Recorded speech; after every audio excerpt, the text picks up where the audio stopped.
अर्जुन ईशाच्या पायात शूज स्वतः घालू लागतो. ती तर पाहतच राहते त्याच्याकडे. ती मनात बोलते, खरंच हे मला सांगत होते तसं प्रेम करत असतील का माझ्यावर? पण माझ्यासारख्या गरीब मुलीवर कशाला प्रेम करतील हे? ईशा चल निघूयात, बोलत त्याने तिला अलगद उचलून जमिनीवर उभं केलं. ती अजूनही सुन्न होऊन त्याच्याकडे पाहत होती. तो तिचा हात हातात घेतो आणि 1-2 पावलं तिला सोबत घेऊन चालतो.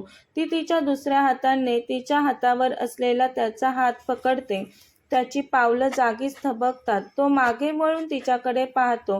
ईशा, काय झालं? तिला स्वतःकडे एकटक पाहताना पाहून विचारतो. तुम्ही खरंच माझ्यावर प्रेम करता की माझ्या पोटात असलेल्या बाळासाठी करत आहात हे सगळं?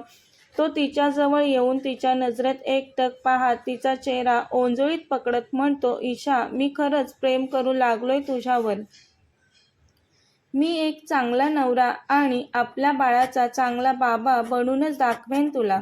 तुम्ही माझ्यावर प्रेम करत जरी असाल तरी तुमचं प्रेम समुद्राच्या वाळूसारखं असेल माझ्यासाठी. जशी वाळू हातात घेतल्यावर भुरकन निसटते तसं. असं का म्हणते ईशा तू? मी धरती तर तुम्ही आकाश आहात. मी नदीच्या एका काठावर आहे तर तुम्ही दुसऱ्या काठावर. आपण कधीच एक नाही होऊ शकत. असं काही नाही ईशा. तू जास्त विचार करतेस, तो म्हणाला. ती म्हणते, करावा लागतो.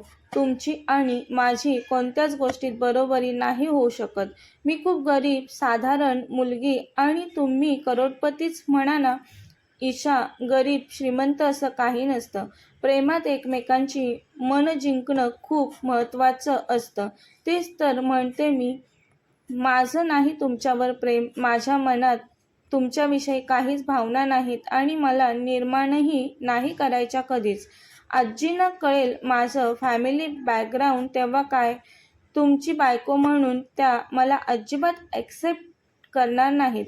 त्यांनी तुमच्या खानदानाला शोभेल अशाच नातसुनेची अपेक्षा ठेवली असेल तुमच्याकडून. म्हणून मी तुम्हाला सांगते, प्लीज माझ्यापासून दूर राहा.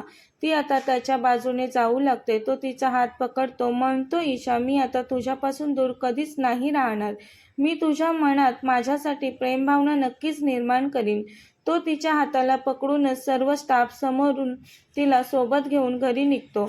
ऑफिस स्टाफमधील लेडीज त्या दोघांना पाहतच राहिलेला. आजच कामावर रुजू झालेल्या या टिपिकल मुलीचा हात पकडून बॉस तिला कुठे घेऊन गेले? हिने बॉसना इम्प्रेस तर केलं नसेल ना? जे आम्ही इतक्या वर्षात नाही करू शकलो ते हिने आज आल्या आल्या केलं की काय? हा प्रश्न पडतो स्टाफमधल्या मुलींना. कारजवळ आल्यावर अर्जुनने कारचा पुढचा डोअर ओपन केला. तिला बस आत, म्हणाला तो. तिने कारचा मागचा डोअर ओपन केला आणि ती आत बसणार तेवढ्यात अर्जुन म्हणाला, मी काय कार ड्रायव्हर दिसतोय का तुला? ईशानने गोंधळून त्याच्याकडे पाहिलं. पुढे बस, तो थोडं रागवून म्हणाला तिला. नाही नको, मी मागेच बसते. तसंही मला कारने प्रवास करण्याची सवय नाही. घरी जायला उशीर होत आहे. आजी वाट बघत असेल. बस पटकन पुढे, तो म्हणतो तिला. ती ठीक आहे, तुम्हाला उशीर होतोय तर तुम्ही जा, मी ऑटोने येते बोलून जाण्यासाठी वळते. ही ईशा इतकी जिद्दी का आहे? अर्जुनने मनात म्हणत एक दीर्घ श्वास घेतला. तो लगेच तिला आता दोन्ही हातांवर उचलून घेतो. अहो, लोक पाहतील. काय वेडेपणा चाललाय हा तुमचा? सोडा मला. ती मोठे डोळे करून त्याच्याकडे पाहत म्हणाली त्याला. मला कळलंय तू खूप हट्टी आहेस ते. पण मीही अर्जुन आहे. नाही तुला प्रेमात पाडलं माझ्या फक्त 1 महिन्यात तर तुला पुन्हा कधीच माझं तोंड नाही दाखवणार. मला कधीच कोणी कोणत्याच गोष्टीसाठी नाही म्हटलं नाही. पण तुला पाहतोय मी, तू सरळ नाही म्हणतेस मला. मी काही तुला म्हटलं सांगितलं तरी तुला पटत नाही. तो तिच्याकडे पाहत म्हणाला. आता त्याने तिला हळूवार समोरच्या सीटवर बसवलं. दरवाजा लॉक केला. त्यानंतर तोही ड्रायव्हिंग सीटवर येऊन बसला. सीट बेल्ट लावून त्याने ईशाकडे बघत कार स्टार्ट केली. तिने रागाने त्याच्याकडे पाहून पटकन खिडकीतून बाहेर पाहू लागली. ईशा, सीट बेल्ट लाव, अर्जुन म्हणाला. ईशाने त्याला इग्नोर केलं आणि सीट बेल्ट लावण्याचा प्रयत्न करत होती, पण तिला नाही ते जमत नव्हतं. ची सीट बेल्ट लावण्याची धडपड पाहून अर्जुन तिच्याकडे पाहत गालात हसत तिच्याकडे झुकला. त्याचा चेहरा ईशाच्या चेहऱ्याच्या अगदी एकदम जवळ होता. दोघांमध्ये फारच कमी अंतर असेल. तो तिच्या नजरेत एकटक पाहत होता आणि ती तो अगदी जवळ होता म्हणून तिने श्वास आत रोखून धरला. पटकन डोळे गच्च मिटून घेतले. तिचं हृदय धडधडू लागलं. अर्जुनला तिला असं पाहताना ती खूपच क्यूट वाटली. त्याला तिला किस करावं असं त्याच्या मनात आलं. त्याने हलकेच ओठ तिच्या गालावर टेकवले. त्याच्या नरम ओठांचा स्पर्श गालावर होताच तिने खाडकन डोळे उघडले आणि मोठे डोळे करून त्याच्याकडे पाहू लागली.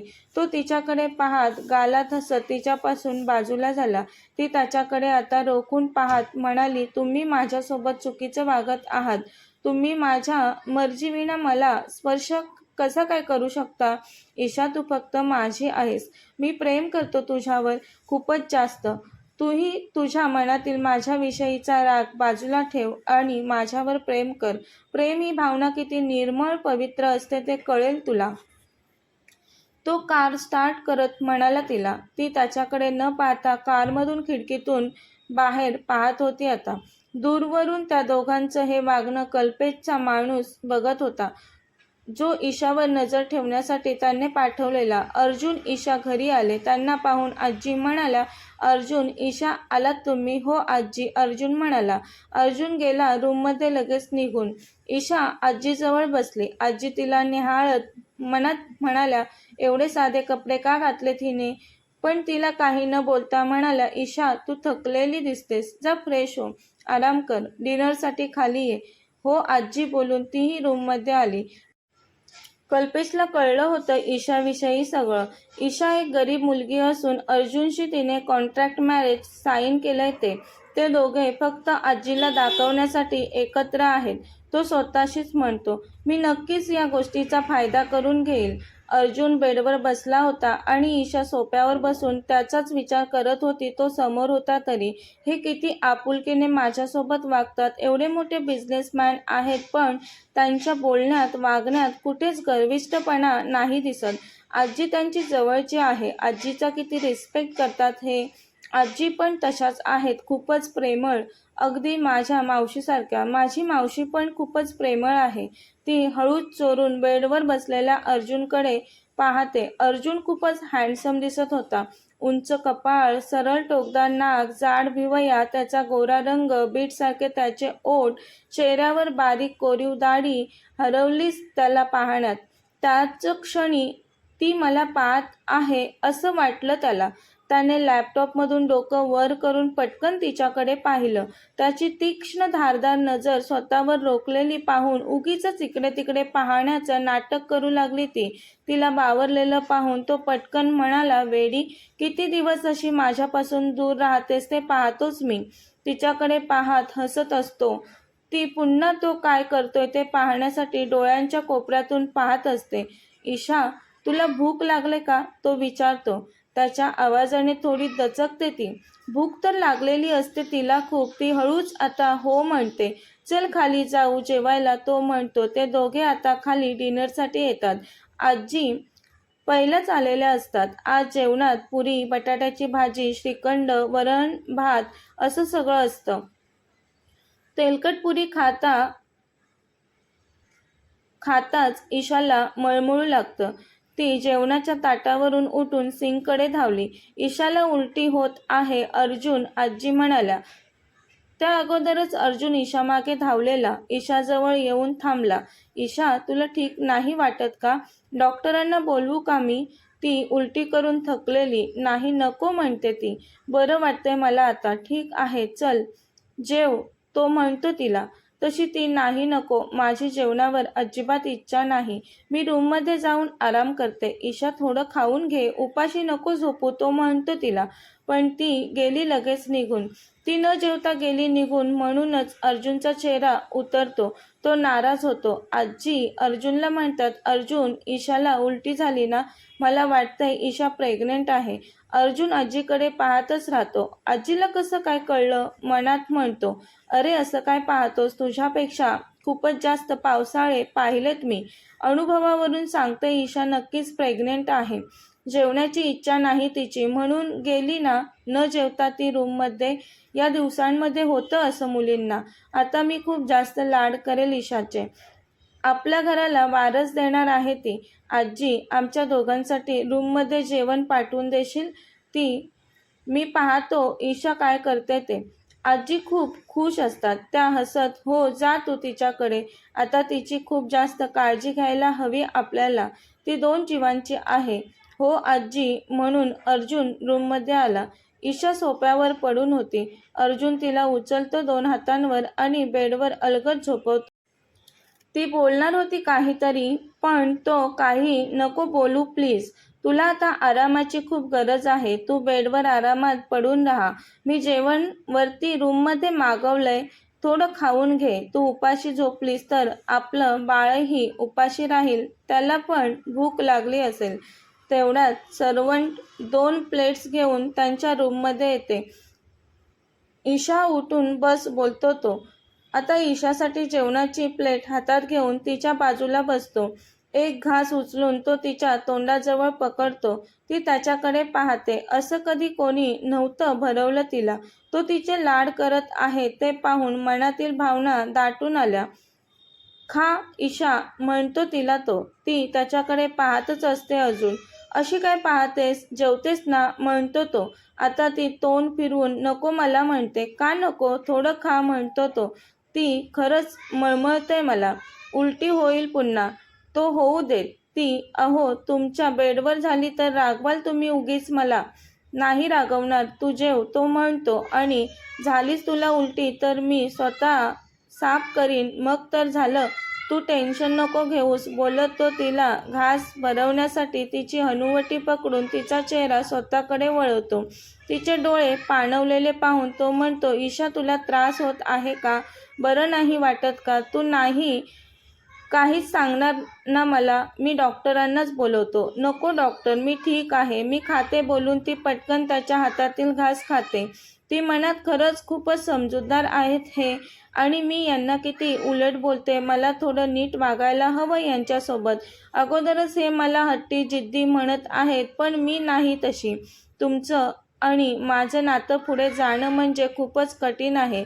नाही नको. हसतील तुम्हाला सर्व लोक. एक यशस्वी बिझनेसमॅन असून त्याने एका साधारण गरीब मुलीसोबत लग्न केलं.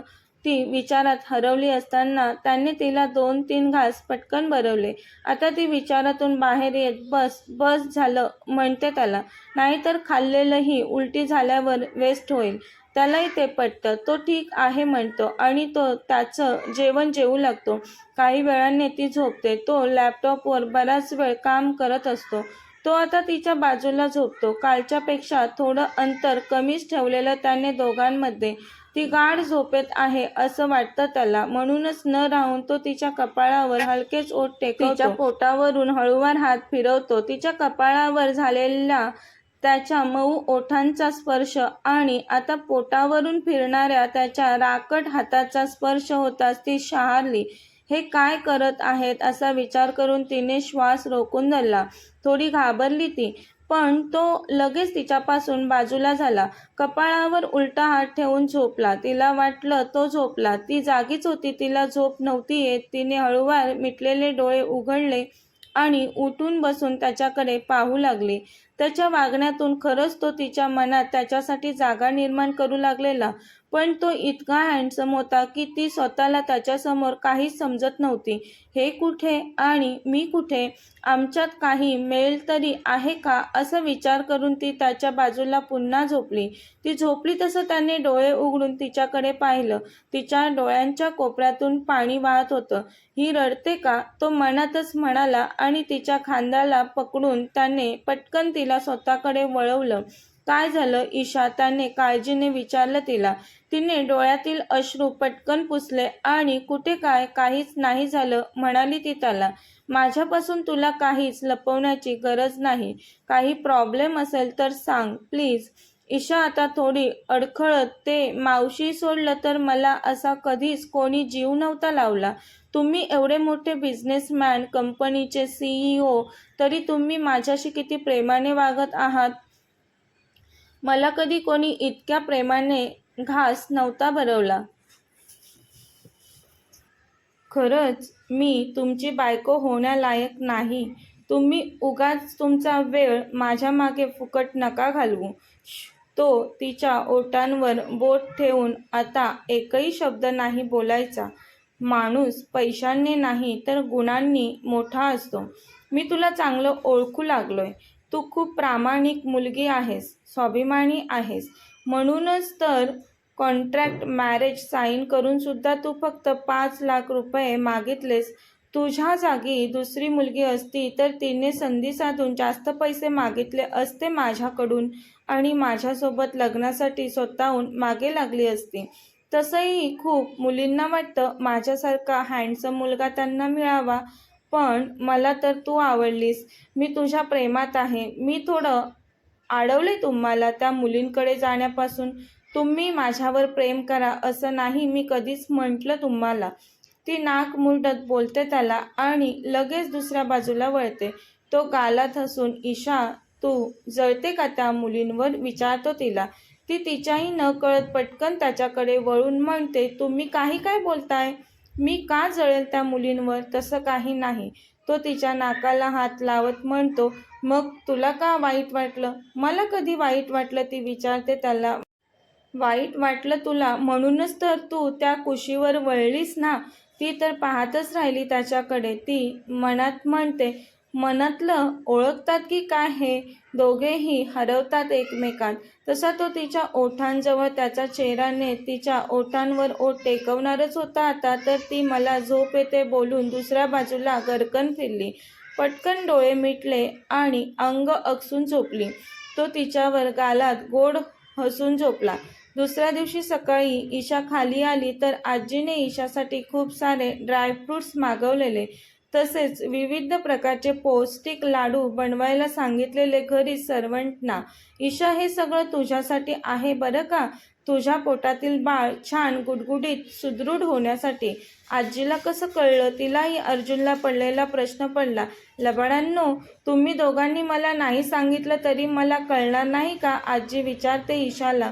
कळलं मला रात्रीच, आजी हसत खुश होत म्हणाल्या. अगं तुला उलटी झाली तेव्हाच मी समजले तू प्रेग्नेंट आहेस ते. ये बस इथे आणि हे ड्रायफ्रुट्स खा, आजी म्हणाल्या ईशाला. ईशा, या दिवसात खूप वेगवेगळे पदार्थ खाण्याची इच्छा होते मुलींना. तुला काहीही खावं वाटलं तर मला लगेच सांग. ईशा फक्त मान हलवून हो म्हणते. त्याचवेळी कल्पेश दारात उभा राहून आजी काय बोलत होत्या ते ऐकत होता. आता दारातून कल्पेश आत आला. आजी, तू या मुलीला अर्जुनची बायको समजतेस. ती अर्जुनची खरी बायको नाही. काय काय बोलतोस हे तू? कोणाविषयी बोलतोस याचं भान आहे का तुला? आजी कल्पेशकडे पाहून अतिशय रागाने म्हणाल्या. तू निघ इथून. इथे कशाला आलास? माझ्या अर्जुनच्या सुखी संसारात मिठाचा खडा टाकायला? आजी, तू यांचा सुखी संसार समजतेस तसा मुळात या दोघांचा संसारच नाही. हे दोघे खरे नवरा बायको नाहीत. ही मुलगी फक्त काही पैशांसाठी अर्जुनची बायको होण्याचं नाटक करत आहे.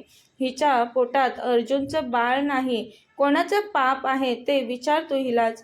त्याचवेळी अर्जुन खाली आला. त्याने कल्पेशचं बोलणं ऐकलं. आला बघ आजी तुझा लाडका नातू. विचार आजी, तुझ्या लाडक्या नातवाला यांनी या मुलीसोबत कॉन्ट्रॅक्ट मॅरेज केलंय फक्त 6 महिन्यांसाठी. त्यातले फक्त आता काहीच दिवस शिल्लक आहेत. तुला दाखवण्यासाठी चाललं हे खोटं नवरा बायको असल्याचं यांचं नाटक. अर्जुन कल्पेशच्या अंगावर धावून जातो कल्पेशला मारायला. कल्पेश, सोडणार नाही तुला मी, अर्जुन मोठ्याने बोलतो. ईशा अतिशय घाबरून रडू लागलेली. कल्पेशचं बोलणं तिला फार जिव्हारी लागलं. आजीच्या छातीत कळ येते. ती खाली जमिनीवर पडणारच असते तर ईशा आजी म्हणत आजीला आवाज देते. आजी ईशाला पाल झटकावी तशी स्वतःपासून दूर झिडकारून लावते. ईशाला आजीच्या वागण्याचं वाईट वाटतं, पण आता वाईट वाटण्याची वेळ नव्हती ती. ती लगेच अहो अर्जुनला आवाज देते. आजी कशा करत आहेत पहा. आजीला काय होतंय ते पाहायला अर्जुन कल्पेशची पकडलेली कॉलर सोडतो आणि आजीकडे पाहतो. ए आजी, काय होतंय तुला? बोलतच तो आजीकडे धावतो. माझ्याशी खोटं वागलास अर्जुन तू. इतकंच बोलतात आजी. त्यांना छातीत खूप वेदना होत असते. आजी आता बेशुद्ध होते. अर्जुन लगेच डॉक्टरांना कॉल करतो. कथेचा पुढील भाग पाहण्यासाठी चॅनलला सबस्क्राईब करा. धन्यवाद.